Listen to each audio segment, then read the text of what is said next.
हाँ भाई, क्या हाल है भैया। आज की हमारी गेस्ट बड़ी इंटरेस्टिंग खातून है। उनका नाम आलिया मोहिउद्दीन है, जो कि एनएलपी प्रैक्टिशनर और लाइफ कोच है। एनएलपी न्यूरो लिंग्विस्टिक प्रोग्रामिंग को कहते हैं। ये एक ऐसी ट्रेनिंग होती है जो आपका माइंड, जो कि इतनी बड़ी मशीन है और आपके अंदर एक इतना अनटैप्ड रिसोर्स है, ये आपको ट्रेन करती है। एनएलपी प्रोग्रामिंग आपको बेसिकली एक नया पर्सपेक्टिव देती है। और दुनिया के बड़े बड़े सीईओ, स्पोर्ट्स पीपल, दुनिया के बड़े बड़े सुपरस्टार्स, चाहे वो किसी भी फील्ड से उनका ताल्लुक हो, वो किसी ना किसी किस्म की एनएलपी कोचिंग से गुजरे होते। तो आप अपने दिमाग को कितना ज़बरदस्त टूल बना सकते हैं सक्सेस हासिल करने के लिए, आइए जानते हैं इस पॉडकास्ट में।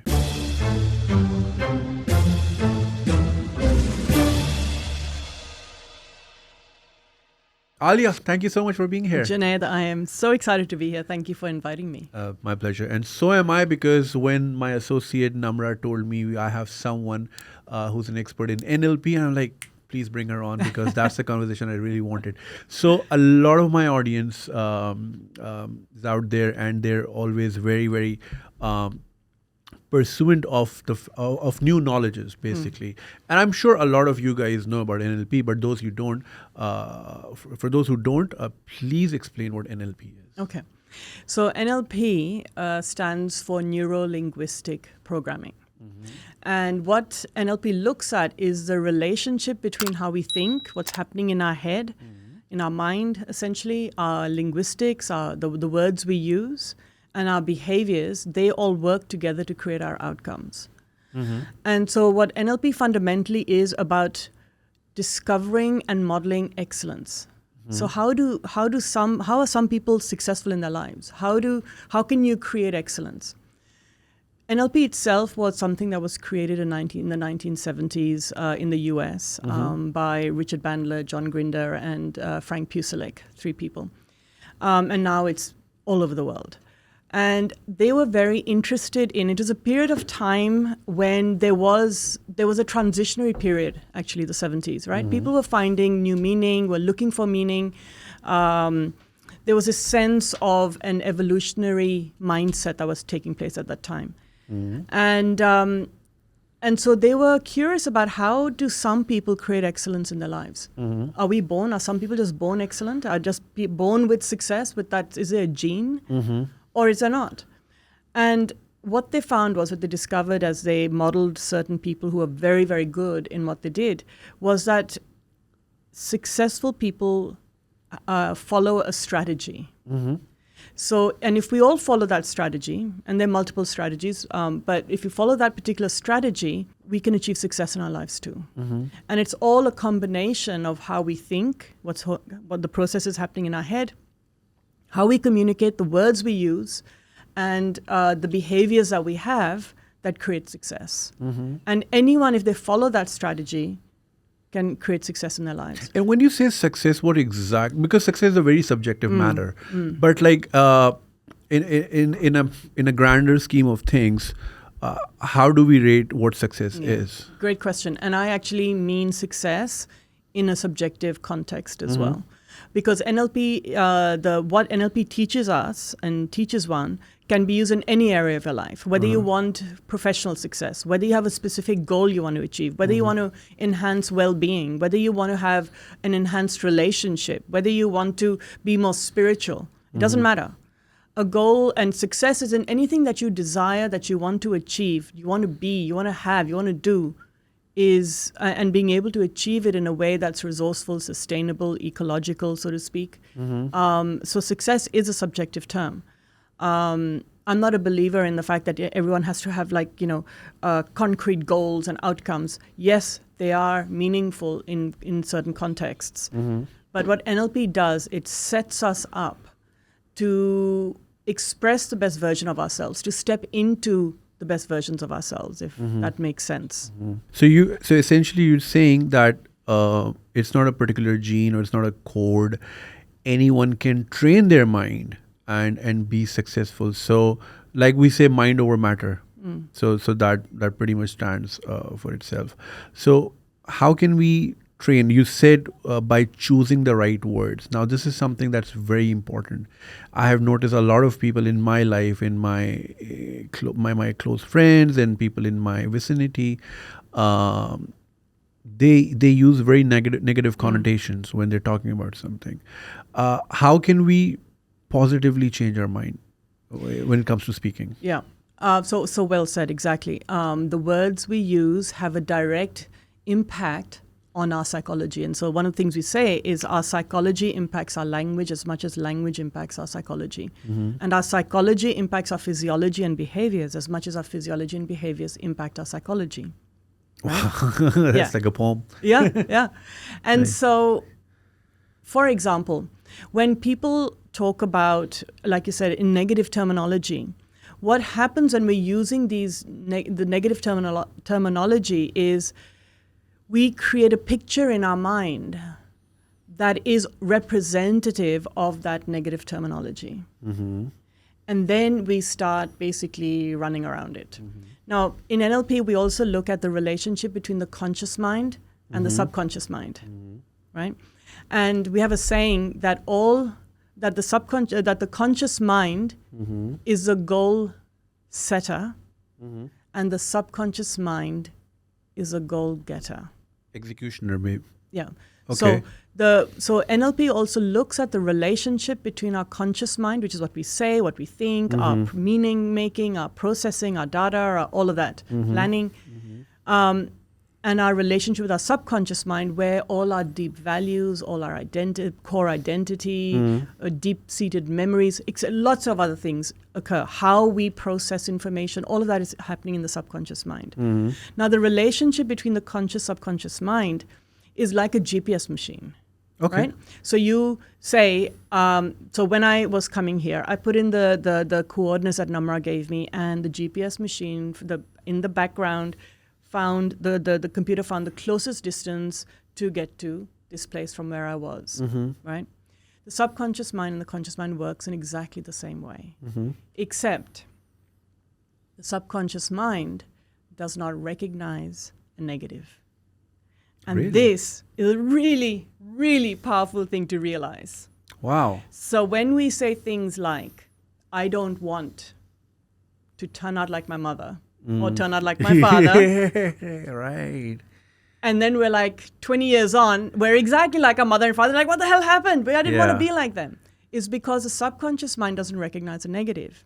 Oh. And so when we set our goals, when we talk negatively, the subconscious mind immediately goes to the representation of that, and then it just rotates around it.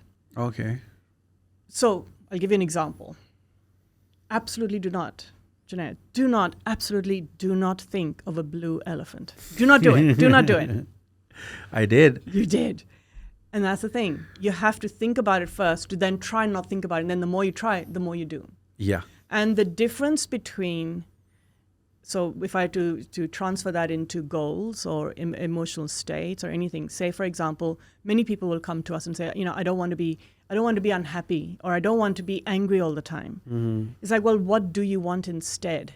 Because when you say, I don't want to be angry all the time, the subconscious mind removes the don't and goes straight to angry and then starts rotating around it because it has no other coordinates to go to.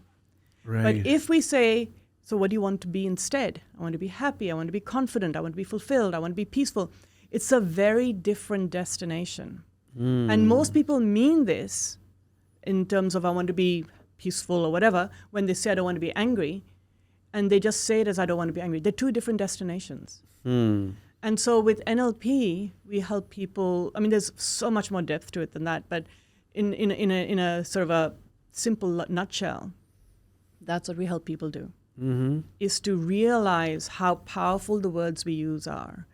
And the words we use also then create our experience of something. And I'll give you an example. Keeping people anonymous. There was some person who once said to me about one of her parents who was very unwell. She's trapped here. And I was like, is she actually trapped, or is that the meaning you're putting onto it? Because she seems perfectly happy.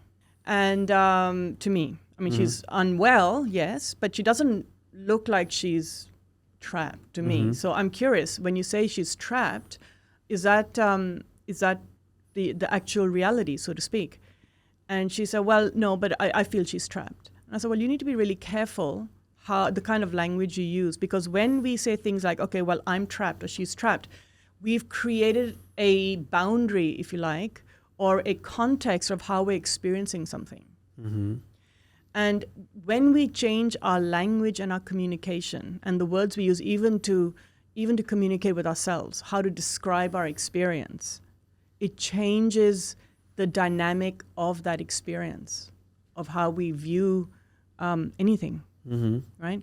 So, for example, say Karachi, right? We're going through a lot of challenges in Karachi. There's rain, things are breaking down, blah, blah, blah, all of these issues. Now, if somebody says Karachi is, and people used to ask me this when I moved here, oh, do you like being back in Pakistan, in Karachi, and isn't it awful? And I'm like, no, I'm actually really enjoying it.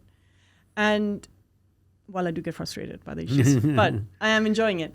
And so my experience of Karachi was fundamentally different from the people who are complaining, because my language around it was different, which created a different internal emotional state and thus meaning. And thus, my outcomes are very different, or my experience of living in Karachi can be very different from people who are... You got to teach me that, because I'm complaining all the time. Well, Junaid, I do have a training next month. You're very welcome to attend. For sure. Okay, so like you were saying, just talking about thoughts and subconscious mind, I was just going through this post that I had shared some time back and was in my memories yesterday by chance. It says, thoughts create your reality. Every action comes from an idea. So giving yourself an empowering mindset results in wonders every time. And if you don't believe so, it's because you just thought so. Well said. Right? So I remember this one exercise my teacher gave to all of us. He said, he studied in New York, and he's like, okay, let me give you all an exercise. Imagine you're all minding the parking lot at Walmart. Right?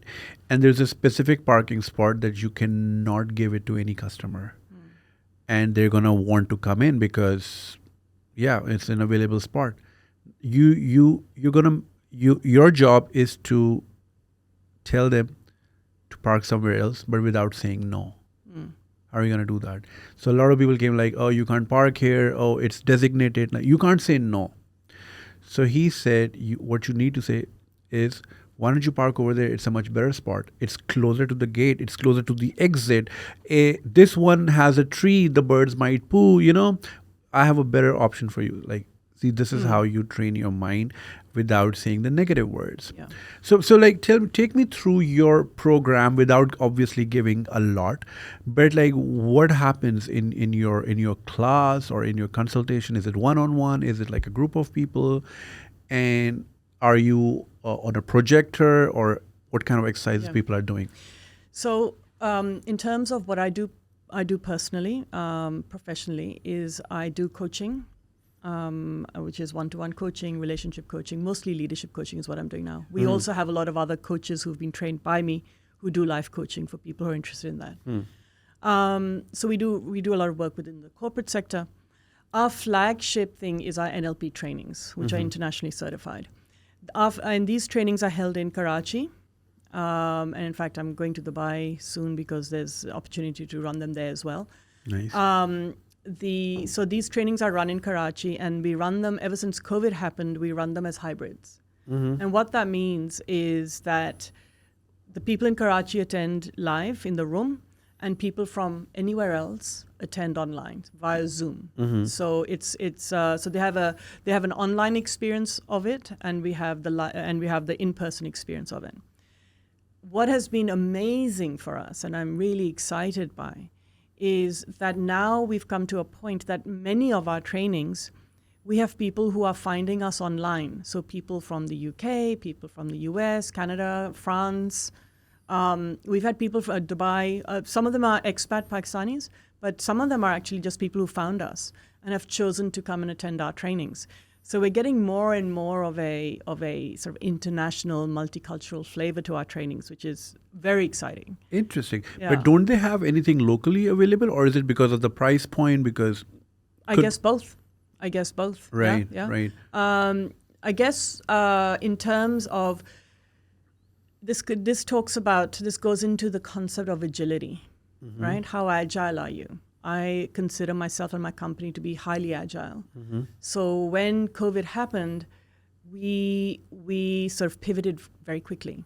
We would originally all trainings had to run in person. That was a requirement by all the international associations, which we are part of. But because of COVID, they were like, okay, well, you can run them online as well. And so we pivoted pretty early on, and so I created this hybrid structure.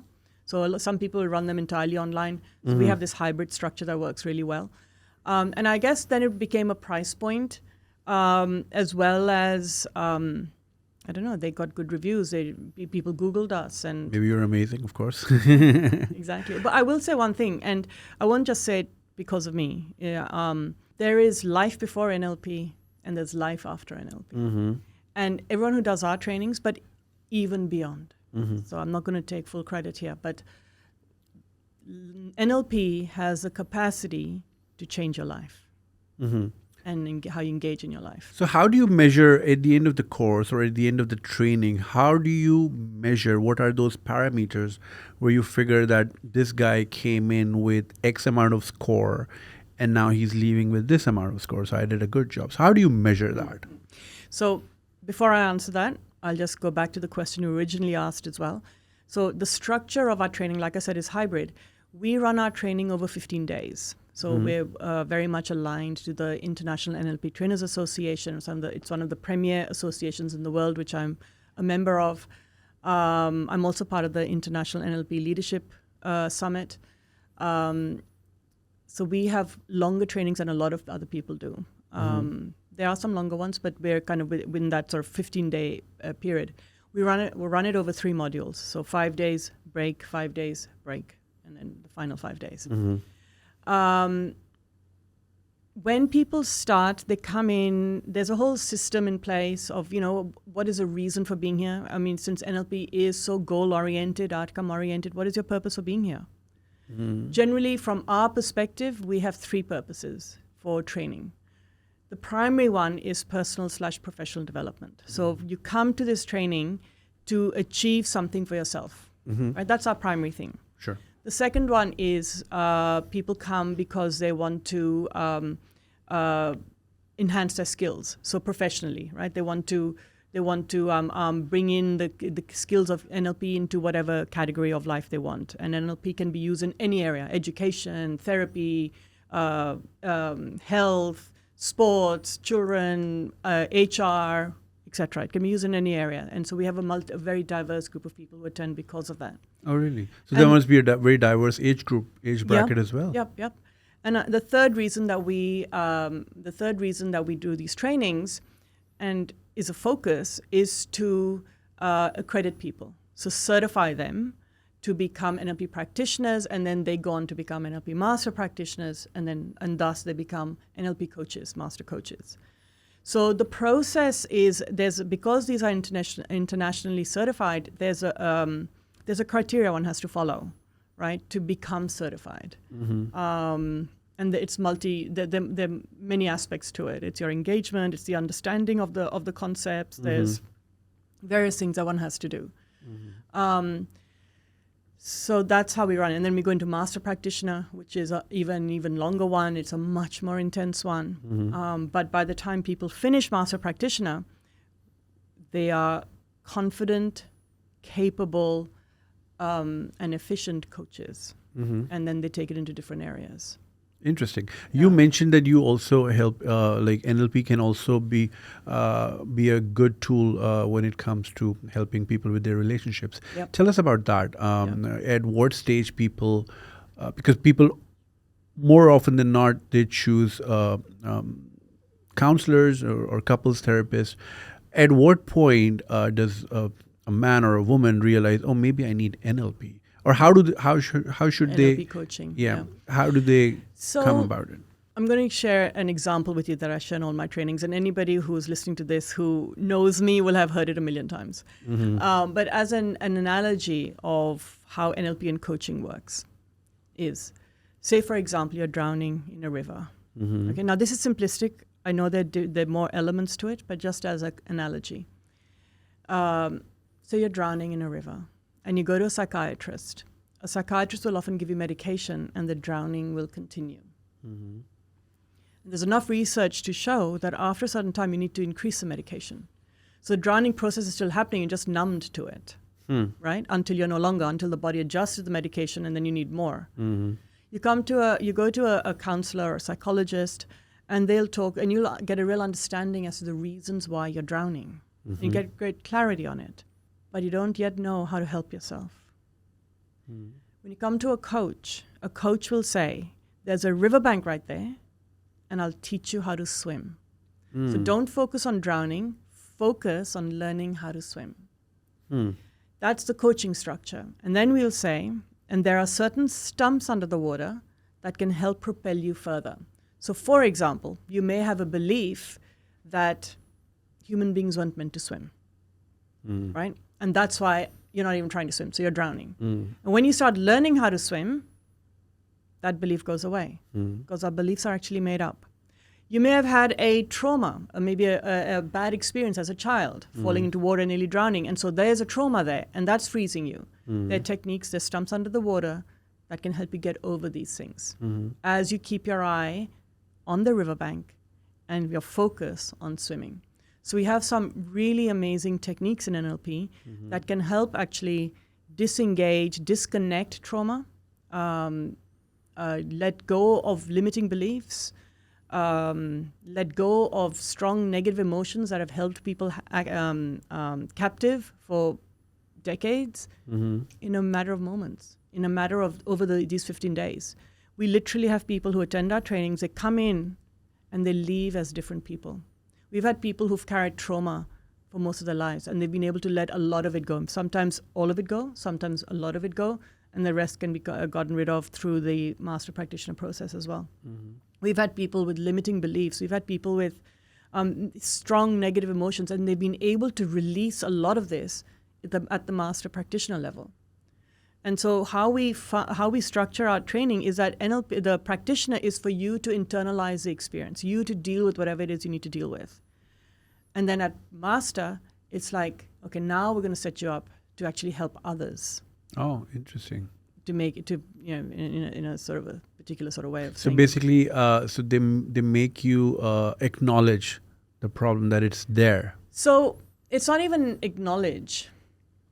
So here's the thing. How do I? So our subconscious mind creates a whole structure in our mind of something. Let's talk about trauma. Or let's talk about a negative emotion of some negative memory, right? Really bad memory. We store memory. We remember certain things more than others, positive or negative, because of the emotion in that memory. Okay? When we are able to, so when we go into talk therapy, we're talking and talking and talking, we're often getting we're re-entering it. And sometimes when we have trauma, you can get re-traumatized. It is the emotions in something that holds that situation close to us. And we have certain techniques, they're kind of trance-like techniques, etc., that when we release the emotion, we gather the positive learnings or resourceful learnings that can help us, we're able to release these traumas. So, for example, I don't know if I'm allowed to say this, but for example, we have had people who have had severe sexual trauma that they've been able to release. We've had people who've had other types of trauma that they've been able to release. In Australia, where I actually was trained and used to work before I moved here, we used to have people who worked in the what is it called? It was a rape center, basically.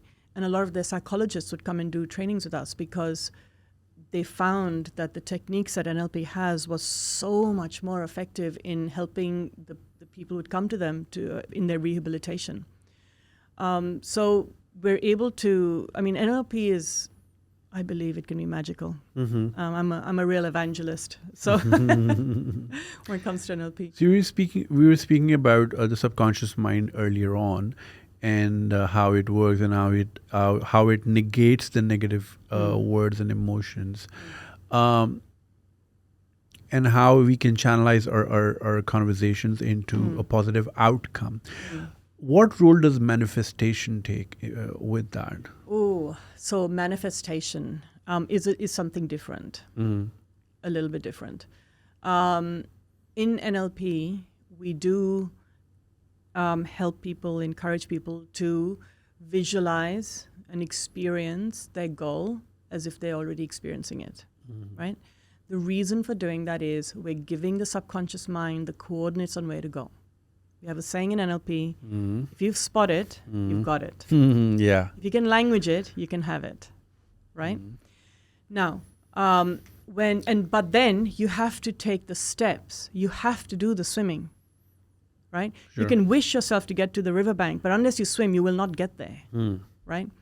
Now, the difference between manifestation and positive psychology and, manifesting what you desire by visualizing it is it negates the actions that need to be taken. Sure. Now, if I can sort of explain it in terms of vibrations and we're all essentially vibrational beings, right? We're energetic beings, we're vibrational beings.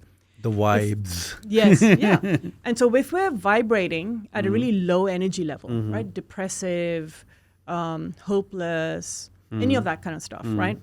And helpless, victim, whatever it might be. And if we are we desire a reality that sort of vibrates at this level, okay? Now, we might desire that, but if we don't do anything which enables us to raise our vibrational energy, because this reality exists here, and we have to align vibrationally to that to achieve it. Most people, when they want something else, again, they've languaged often poorly what they want, and they will, in their manifestation, actually end up attracting stuff that's at the same vibrational energy and not what they want, right? And so when we achieve our goals, the goals is actually not the actual point. It's a journey? It's who we become in the process. Because the person who wants this and is functioning here has to journey their way to become the person who's capable of achieving this. Which is a personal journey I had too, right? And so what NLP is about, it's a transformation of self through the actions of achieving outcomes. Excellent. I was just watching a video of Steve Harvey in which he said, even if you can't afford, try your best and fly in a first class ticket.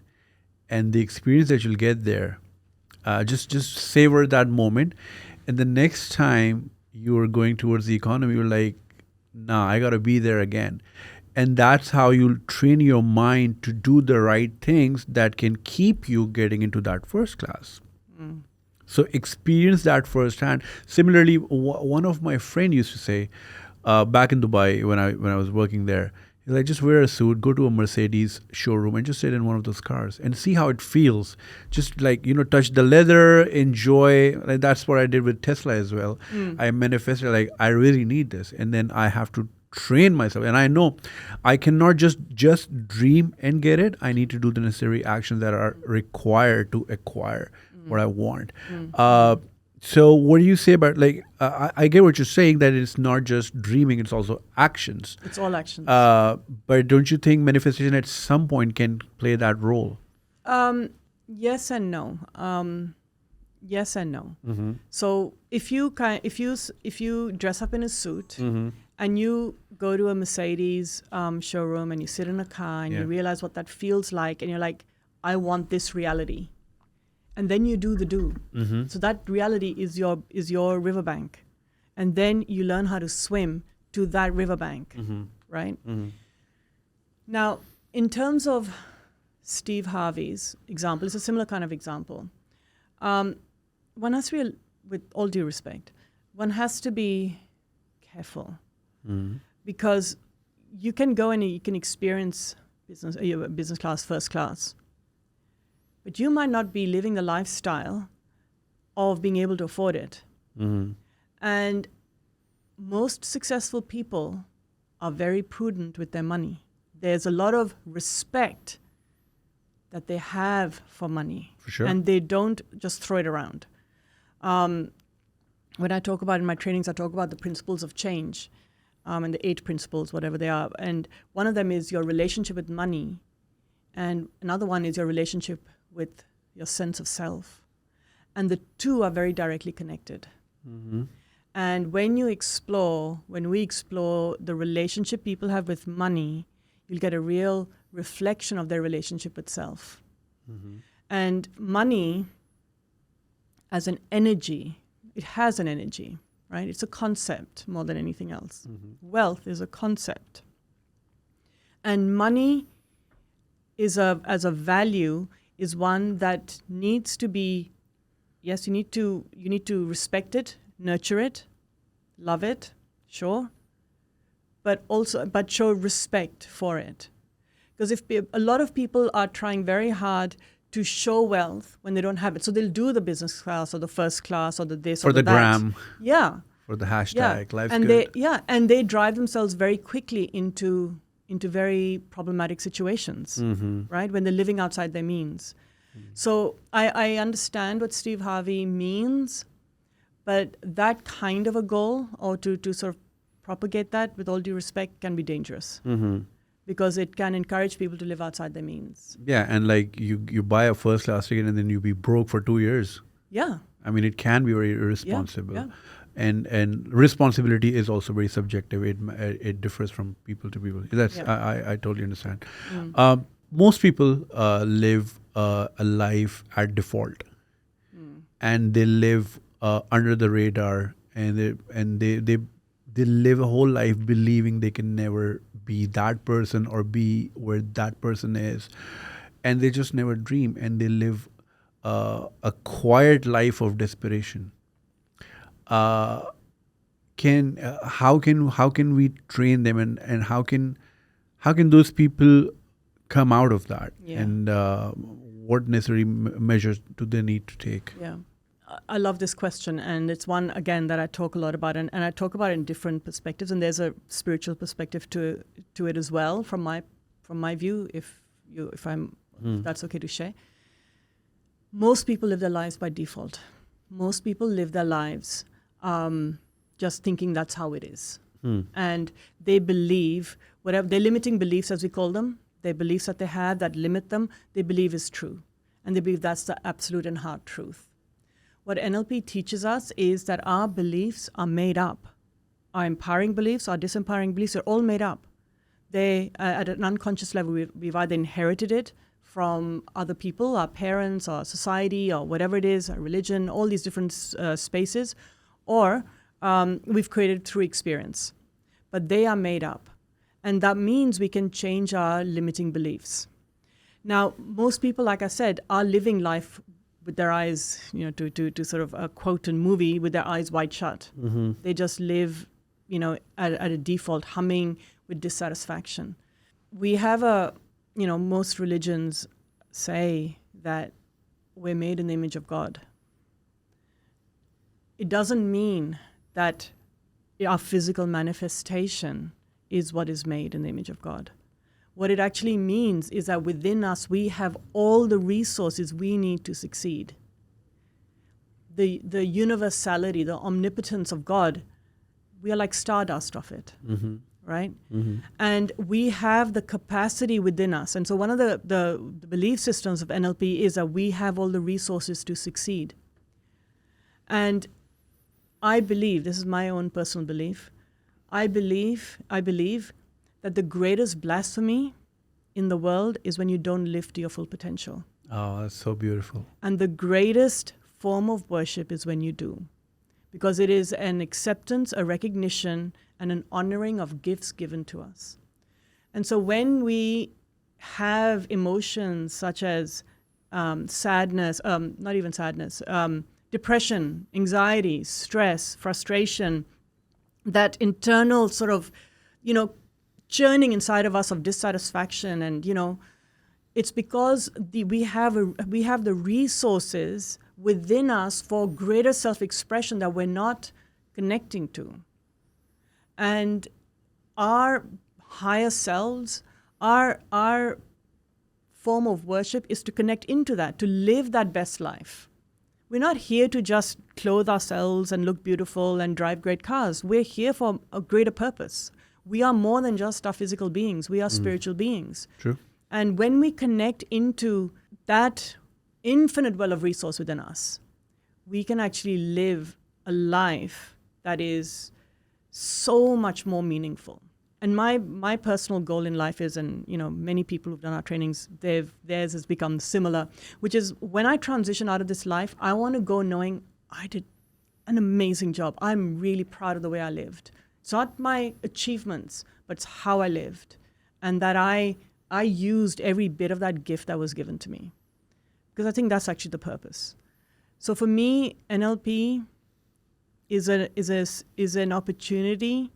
It gives you techniques and tools and a framework to open yourself up, to connect into who you could be that you might not believe yet that you can be. It enables you to dare to dream, I believe. And it's so beautifully put that when people don't live to their fullest potential. My coworker and I, we were just out in one of the oldest areas in Karachi, and we were having a bun kebab. So there's this establishment. It exists way before Pakistan did, right? And to this day, that guy is still there. Like, he should have been McDonald's by now, but he didn't. And my friend and I were just discussing that this guy could have opened so many branches, had so many employees, impacting so many lives. But like a lot of people, see, the religion never stops you from growing. It's the interpretation that we've been taught. That, live within the means, it's okay, no, you don't have to have flashy outlets, you don't have to have so much wealth, just like jitna kam hoga, you'll be answerable to just that, you don't need $1 billion. But that's religion never limited you that way. And I see so many establishments like that, which is why you're going to Dubai, you'll go to malls for sure, and then you'll see so many Indian outlets there. In the food court area, you won't see any Pakistani outlet, even though we're like the second largest population in the UAE. It's because we have interpreted the teachings perhaps in the wrong way, and we're not entrepreneurial, we're not business minded. We're like, okay, पेट भर रहा है, मैं खुश हूँ, 2 रोटी मिल रही है. Yeah, but it's not about you. There are thousands of other people that you could potentially impact. There's this very wonderful story on YouTube. I don't know how. I'll send you a link. It's called Dusra Kutta.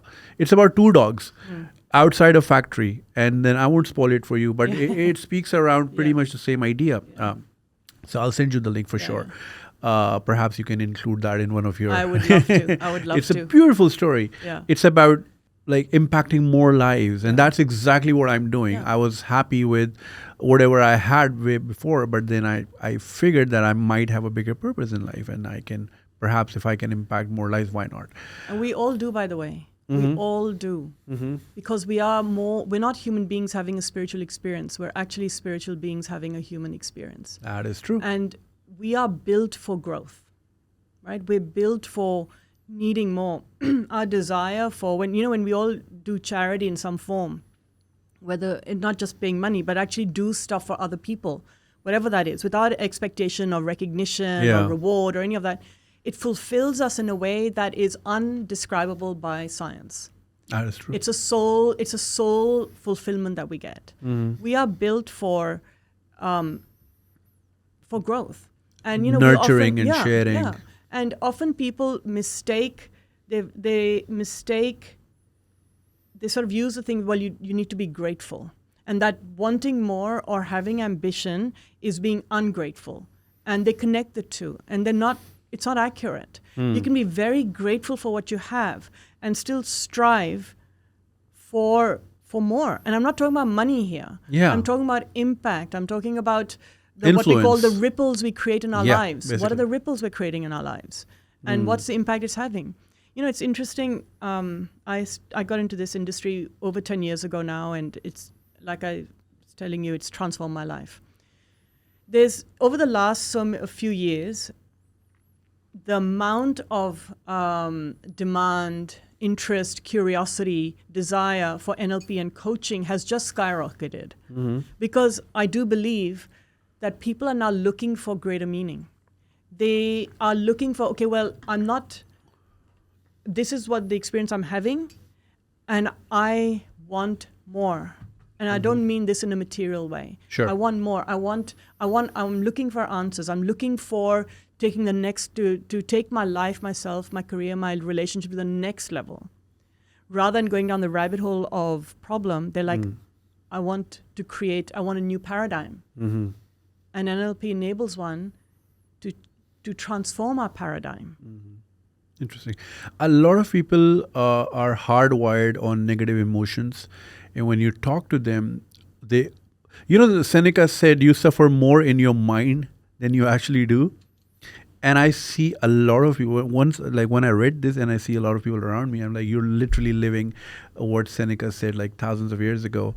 How can we make someone at least acknowledge, if not transform them, that what you're thinking, all these negative emotions is going to drive people away from your life? It could be in your professional capacity, it could be in your personal capacity. There are a lot of people who are driven by negative emotions. They're like, whenever you share some sort of a news, they have something bad to say about it. Or whenever you share something, like they don't acknowledge what you're saying, they just have something to rub it off with something even worse. Like if you say, oh, my mom just got diagnosed with whatever, they're like, oh yeah, my mom had like stage 4. And I'm like, dude, that's not how you talk. So how can we at least make people acknowledge of negative emotions, that they're like a living embodiment of negativity? Yeah. So negative emotions are a habit. It's unpleasant, sure. The life experience we have through it is unpleasant, but it's also very comfortable, because what it does, it absolves us from taking responsibility for anything. So we have this concept in NLP called above the line thinking and below the line thinking. So being at effect or being at cause or in effect. And what that means is when we are above the line in our thinking, where we are taking ownership and responsibility for ourselves. We're taking responsibility for how we're showing up, what's happening in our lives, the quality of our life, the quality of our outcomes. And through that, we're taking ownership for what we are doing and also what we're not doing, right? And when we do, and so when you're below the line, people outsource it. Or it's because of her, him, they, it, school, whatever, right? It's because of something external that I'm experiencing, whatever it is I'm experiencing. I'm not at fault. And so what that does is we're always in a state of being stuck. We have outsourced our power to somebody else or something else, whatever that is. When we're above the line, when we take ownership and responsibility, and when we're above the line, we are very much goal and outcome oriented, solution oriented. So when we take ownership and responsibility, we then we are reclaiming our power, because what that does is it enables choice for us, which means that, okay, if I'm doing this that's creating this outcome, I can do something else. And the moment we have choice, it leads to self-empowerment and freedom. And most people want freedom, but they think it's to be absolved of any responsibility, and they're stuck in this cycle. But when we're below the line, it's very much victim mindset and poor me and judgment and all of that. And it's all about problems and excuses and it's reasons why. And within that is this space of what we call the spiraling downward toxicity. But when we go above the line, and there's a way of doing that, of teaching one, to when we start taking ownership and responsibility, it starts there. That is the greatest gift we give ourselves.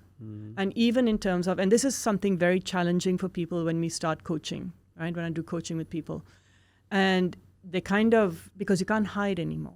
When we have negative emotions and we have, when we're outsourcing stuff to other people, we can hide from ourselves.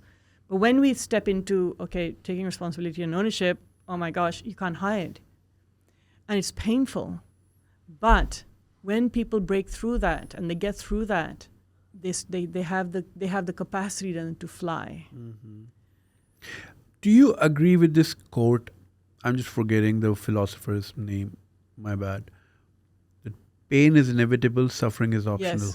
Yes, and I'm now forgotten I know who that quote is by, and I've now forgotten it It's as like well. 18th century. I know it's Yes. like fairly recent. That represents the essence of NLP. Really. Yeah, how we experience whatever is.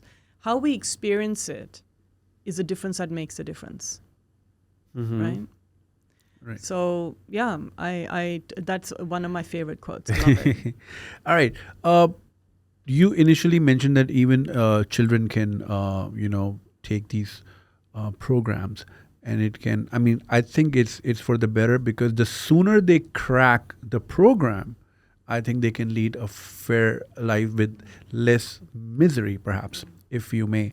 Yeah, we don't language in negative terminology. Sorry, like So not- in like they can be more happier, they can be Yes. more fulfilled, Yes. more enchanted, Yeah. if you may. That's right. So like a lot of parents listen to us. So what's the age group? When can they start? So the NLP trainings that we run are for adults. It's an adults Okay. oriented training. We do have programs that we offer schools, which is for, and it's at different generational levels, so different class ages, junior school, middle school, high school, which have NLP principles and techniques to open people up, open children up to concepts, to emotional intelligence, so to speak, to social intelligence, to self-awareness. I personally believe, though, that if you're going to do that for children, it's even more important to do it for the parents. Because if you have closed-minded, narrow parents, Yes.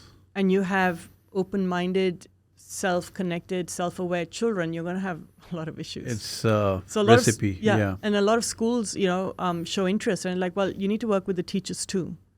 Because True. if you have teachers with, and the adults around children with sort of what we call fixed mindset, old mindset, narrow value systems, or in terms of, structures, Sure. they're not going to facilitate an enriching environment for their students. So I mean, NLP is for everybody, and Right. a lot of the coaches that come out of our trainings work with children specifically. They work in schools. A lot of them are teachers. Right. A lot of teachers and people from schools and universities send staff and teachers to us as well, and so many of them use a lot of these techniques in their own teachings, in the culture they're trying to build into schools, etc. That can be very fascinating if the teachers are enabling, because Yeah. they're like they're in front of Yeah. like 40 odd students, like 200 students a day, and if they're imparting that kind of mindset that early on, I think that can have wonderful results. And to also remember, we as adults are the models for the children that we engage with. True. Whether we're teachers, whether we're parents, whatever engagement we have with children, we as parents, we as the adults, are the models. And so when we're modeling excellence, as we call it, when we're modeling certain mindsets and behaviors, and that naturally trickles down to the children. Right. What role does social media play? Like when we see people, a lot of people are struggling, especially if we talk about the mindset, because social media portrays a picture of absolute greatness and everything's great. Look at us! We're such a happy couple. We just had a summer in Amalfi, and look at us having steak, and then like people are And then taking they go and that. get divorced. Yeah, exactly. I know so many couples that are like hand in hand in pictures. They don't even talk to each other. It's just crazy. But of course, a lot of people don't know that. Yeah. I know it because I'm part of the machinery and I see people up close. But a lot of people are getting negatively impacted by social media. So what role do you think, in your opinion, in your experience, people are coming in with these problems as well? That they feel less fulfilled because they see a great picture on their phones all the time? Social media and the impact it has on modern society is ubiquitous, right? So social media is ubiquitous in modern society. It's in every aspect. So are people coming to our trainings because they're being negatively impacted by social media? Not overtly. right? That's not saying, it's because of that. But there are people coming with, low self-worth or self-image or all of these things. And social media is part and parcel of life today. Yeah. I mean, social media also has its positives. Sure. Like what you do is your success is because of social media, True. right? And so it's like anything. Everything has its positives and its negatives, and how it's used. There is, yes, a whole sort of discussion on the fact that how social media, Instagram, etc., are negatively impacting young people particularly. Absolutely, that's true. I also believe, now I'm not saying this as hard and fast, I mean, my children are, in their early 20s now, so, Sure. their relationship to a lot of things are kind of, at a different level to mine. And as I kind of engage with young people, I find, and now I'm actually talking about people who are in their 20s, early 20s, late teens, early 20s. They're so much more savvy. They're so much more social media savvy. They are able to see through stuff. The way they engage has changed. With young, like the vulnerable, the tweens, if you like, the teenagers, the preteens and the early teens have always been the most vulnerable, and kids younger. And before social media, it was mass marketing. So many, like the magazines of in the 80s and 90s, the magazines, all the centerfolds. Yeah. I'm also talking about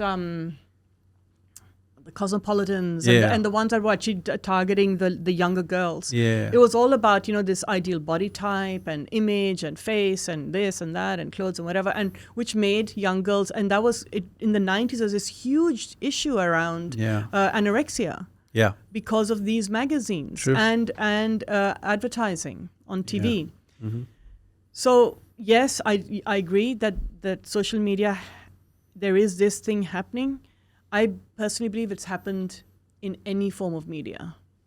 And I think it's the dark side, it's a negative side of capitalist marketing, right? So how do you exploit your culture, your the base that you're selling to make them buy what you want? But you feed their insecurity. True.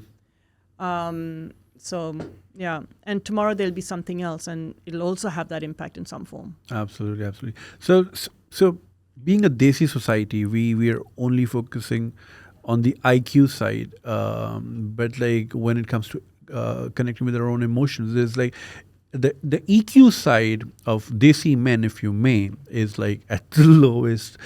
How do we educate people about the emotional side of things?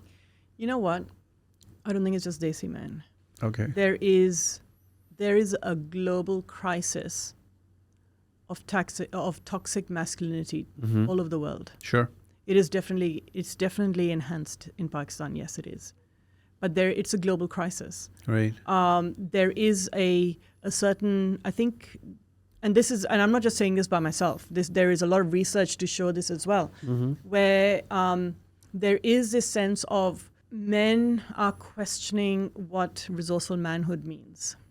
In historical cultures, traditional cultures, there were certain periods of transition. When you transition from boy into man, etc. That has stopped existing. We've moved away from the brawn to brain society. There are a lot of aspects. There's been so much emphasis on women's development that you have a lot of much more empowered women, which is fantastic.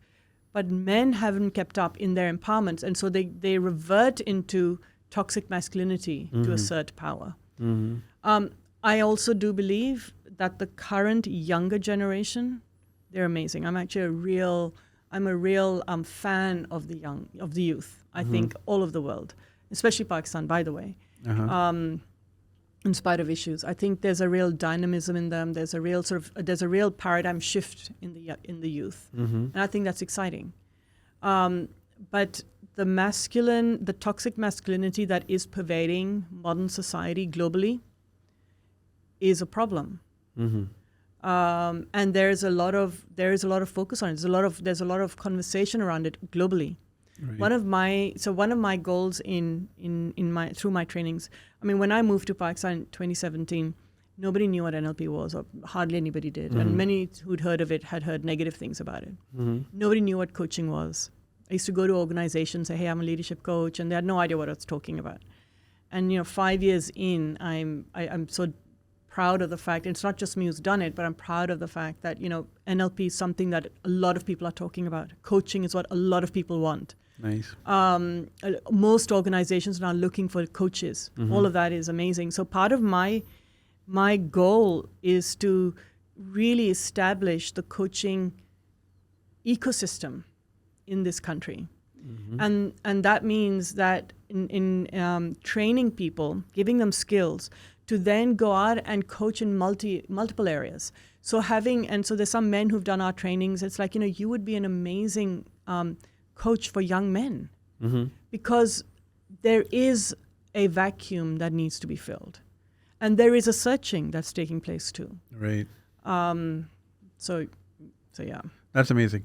So you spoke about organizations, and a lot of organizations are now very open to the idea of NLP. How can an individual, a working professional, because a lot of working professionals listen to us as well, globally, how can they, what benefits can they reap? I get the positive aspect of it, but like from the organizational standpoint, how can it enhance their growth in their said professions? Yeah.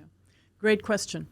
So first of all, a lot of organizations actually send people to attend our trainings, and they pay for it. Some people attend on their own. What these trainings do, it enables you to understand yourself better, enables you to get clarity on what you want better, and then how to achieve that resourcefully better.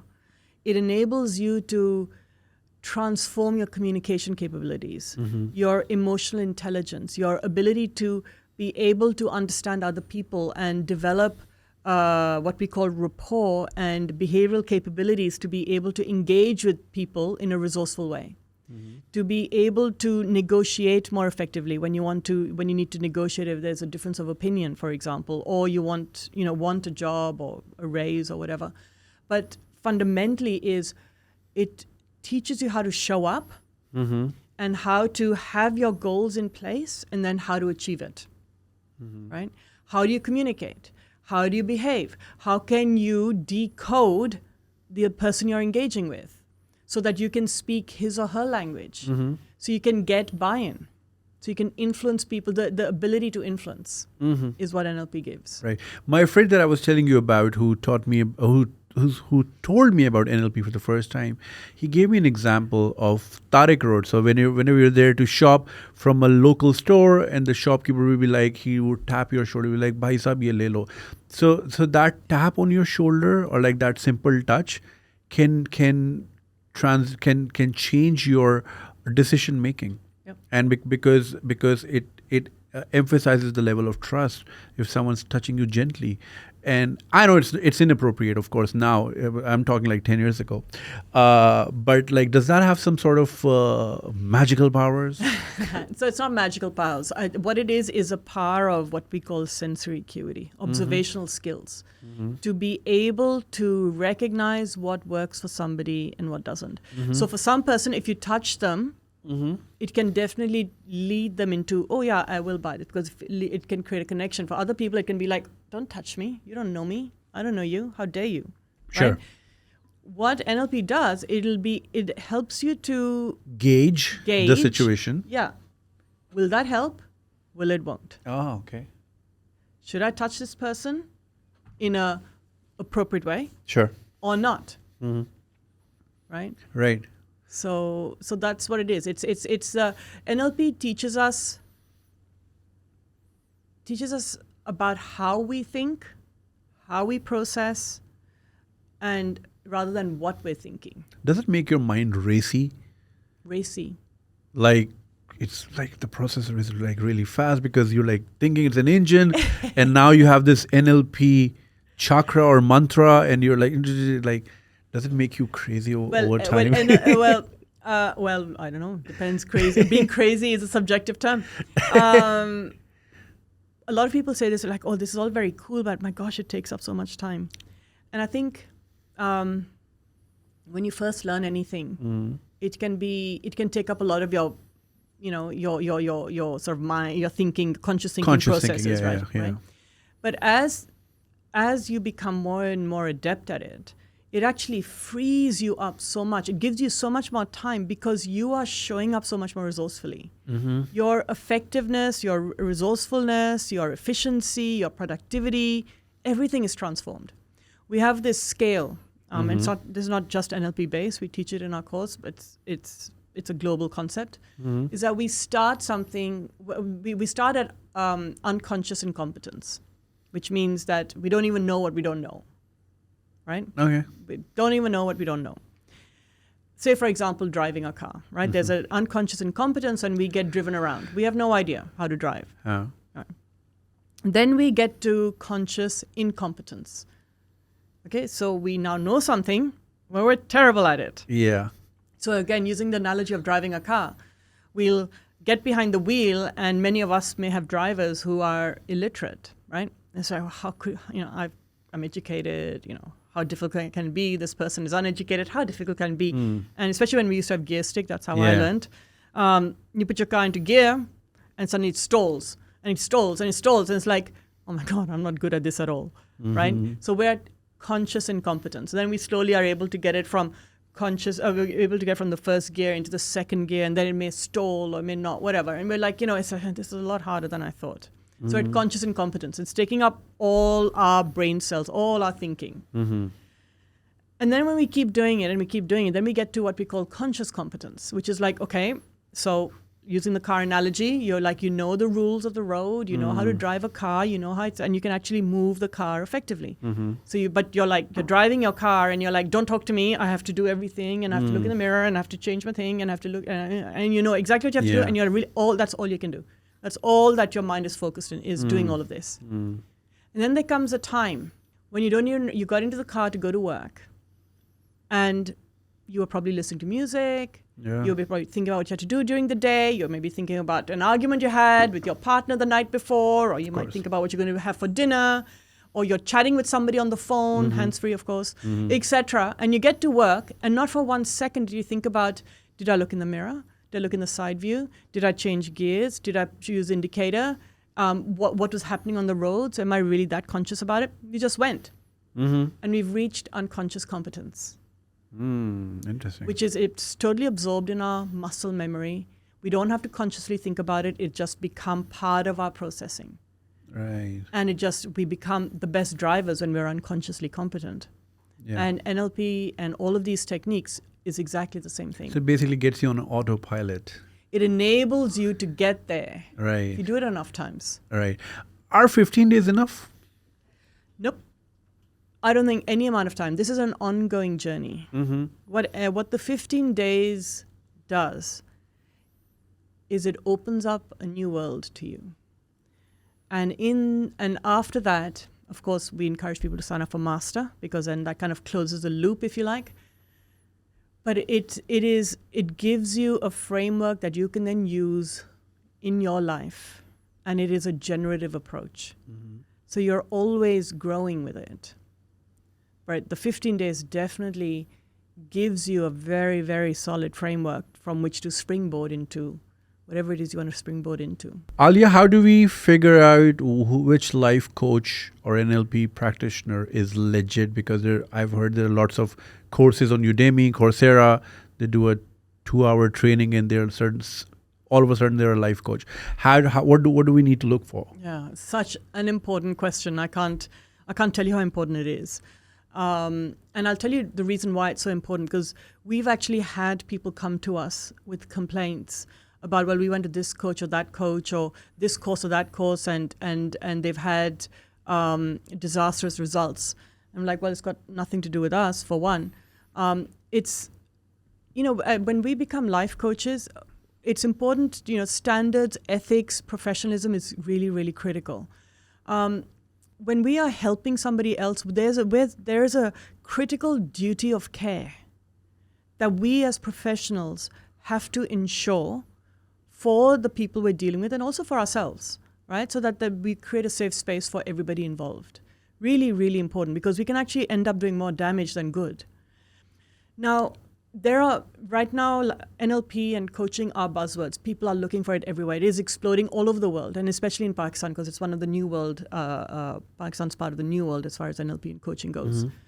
And as people looking for coaches or looking for NLP trainings, it's important for you to do your research, right? The trainer who is conducting the training, are they part of legitimate and recognized international associations? What are their credentials? There are people who will do, like you were saying, Udemy courses, $16 Udemy courses or Coursera or somebody who's done a 2-week or a weekend course and they're suddenly saying that they're life coaches. That's incredibly unethical. Somebody spending a week in Chiang Mai and now they're a Zen Buddhist. Yeah, exactly, exactly. And here's the thing, most associations, all associations, will have minimum criteria of how long, what is the length of a minimum course. So before taking on, so all our trainings are internationally accredited. We're accredited by the American Board of NLP. We're accredited by the Association of NLP. We're accredited by the International Trainers Association, which is a premier association for NLP trainers in the world, etc. So it's important to do one's research, to know where you're spending your money. And not to be cynical here, but if you're going to pay for donkeys, don't expect horses, right? So somebody's going to, if you want to pay $16 for a course, then you're going to get that value, Sure. right? So it's important to do one's research. It's important to see where the coaches have been trained from. A lot of this is a global issue. This is not just a Pakistan issue. This is a global issue where a lot of NLP trainings can be where you're just certified whether you actually deserve it or not. And that's something to be very careful of. More and more associations now are bringing in checks and balances because NLP is exploding the way it is. And so we don't just accredit people. You have to fulfill criteria. If you haven't fulfilled criteria, you get a certificate. You get a certificate of attendance, but you don't get a certificate of being a practitioner. Yeah. Now, in our trainings, and again, a lot of other people will encourage people to become coaches right after practitioner. We don't, because I don't believe that they have the capacity to be able to help others as coaches. You can definitely, everything you learn in practitioner, we encourage everyone to use it in the capacity that they are already functioning in. So say, for example, you're a therapist. Yeah, use the techniques you've learned, 100%. That works really well.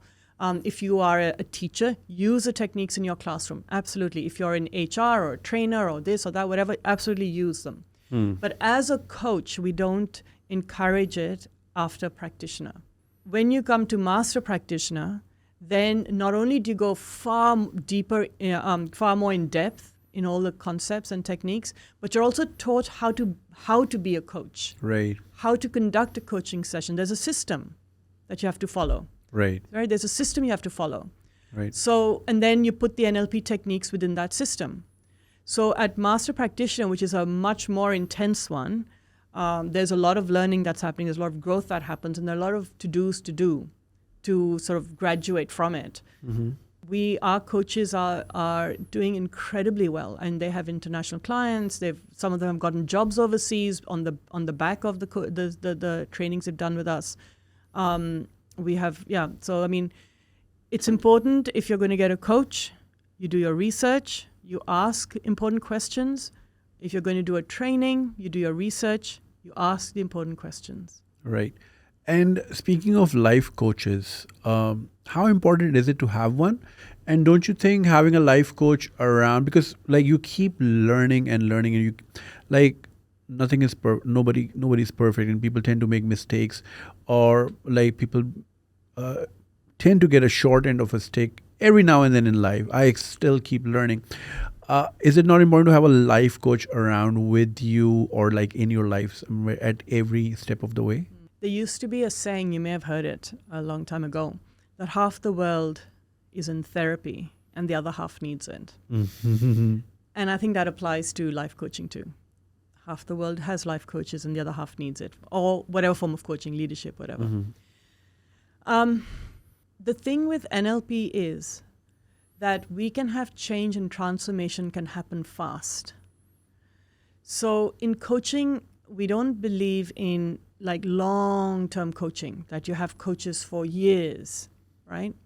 In terms of, because it's goal and outcome oriented, it's okay, what is it that you want to achieve? You have, what I often encourage other people I train is, you offer a package of say 8 sessions or 12 sessions and say, okay, in these, what do you want to achieve? So that it's measurable. You can see the growth, you can see the outcomes. Does everybody need a life coach? I believe at some point, yes. Because there's always a time in our lives where we feel stuck. We're at the proverbial crossroads, as they say, and we don't know what to do. And a coach is of great value at that time because they help us clarify our own thinking and to be able to make the best judgments and choices in terms of how to move forward, in which direction to take. So do we need to have coaches all of our lives? Absolutely not. I don't believe in that. I think I don't believe in therapy for your whole life. People who are in therapy for years on end, I know it's a different modality. I don't want to say anything, but I do question that. I think at the end of the day, the purpose of NLP and coaching is to enable people to drive their own bus. Right. So rather than for the coach to become the crutch, right? So it's like, how do I empower my clients so that they feel safe and confident to make their own choices and to drive their bus in the direction they want to go in? Right. So in a nutshell, do people need life coaches? Yes, at some point, everybody will. It's of very, very high value. Right. I regularly have coaches myself when I'm feeling stuck, when I want clarity, because we all have our blind spots, right? When we have somebody like a coach who's not telling us what to do, but they're helping us to clarify clarify our own thinking and to be able to think outside the box and to sort of cover some of the blind spots. In terms of, there's another sort of, you were saying, in terms of relearning stuff, they say the 21st century is the century in which the illiterates of the 21st century are those who don't know how to learn, unlearn, and relearn. True. And so the 21st century is all about whatever you've learned, you need to unlearn, you need to relearn, and on it goes. And it's a value system of being what we call a lifelong learner, because we never arrive. We never know enough. Right. There's always an expansion outwards of knowledge. Right. So Aliyah, where can we use NLP in a nutshell? Yeah, I love that question because most people come into NLP, into our trainings, and even when people speak to me, they sort of go straight for the life coach. And the life coach can look a lot like therapy as well. And that's fine. But NLP is what we call a content-free modality. What that means is that it's tools and techniques we can use in any area of our lives, like I said earlier. So you can use NLP techniques, like I said, in education, as a teacher, in management of people. You can use it in performance, in sport. You can use it in relationships. You can use it for leadership. You can use it for teams. You can use it in any area. And that's one of the things that I really encourage, because I'm very keen to build this ecosystem, is that bringing people in, making them coaches, and then helping them to niche. So whether, for example, you niche into an industry, okay, I'm going to coach people in the real estate industry, or I'm going to coach people in finance, or I'm going to coach people in whatever, or you niche in terms of a capability. So NLP can be used in any area. And there's a lot of work nowadays with NLP and in the healthcare sector, right, with doctors and all of that. And it's not to negate it, it's to complement. NLP complements anything we do. It just makes us better at it. And your ideal world is where there are more and more torchbearers and more life coaches imparting knowledge, and like a spiral of more and more people who've done NLP and are using it and are stepping into accessing that well of resource inside of them, living their best life. How wonderful would this world be if we were all living a life that has meaning for us? True. I think a lot of the issues we're facing in the world today is because people are living blindly. And with these, as you were talking about earlier, with this, these negative emotions and limiting beliefs and all of that, and we're creating this this monster that has become the crisis that we're facing in the world today. And I think, as people step into their own magnificence and recognize it because we have it, we are happier beings. We're more peaceful beings. We're living a more resourceful life. And then we create those ripples. True. So, I think NLP is something that everyone should do. Great. Aliyah, how can people contact you or can be a part of your program if someone's interested? So our next program, our NLP Practitioner, starts in September. I think, I can't remember the dates offhand, but I think it's about the 22nd or 20th of September, something like that. And so we have a website, and I can give you all the details. We have a website. You can find us on the website. It's www.dynamiccommunications.com.au. You can contact us, WhatsApp us, or call us on our office number, which is 923333283289. You remember? Yeah, I know. You can contact us you can find me on Facebook, on LinkedIn, on Instagram. And maybe I can share the details with you and you can put it Sure. up with this post as well. Sure. There are many, many ways that you can contact us. Awesome. Aliyah, thank you so much. It has been wonderful knowing you and knowing the universe of NLP. And I see great potential. And I'm glad we had this conversation. I'm sure a lot of our listeners who are a beacon of magnificence, but they're just holding it in because they don't believe it. And I hope you help them untap their magnificence. Thank you so much Junaid. for being here. Thank you for having me. It's been a pleasure. Likewise.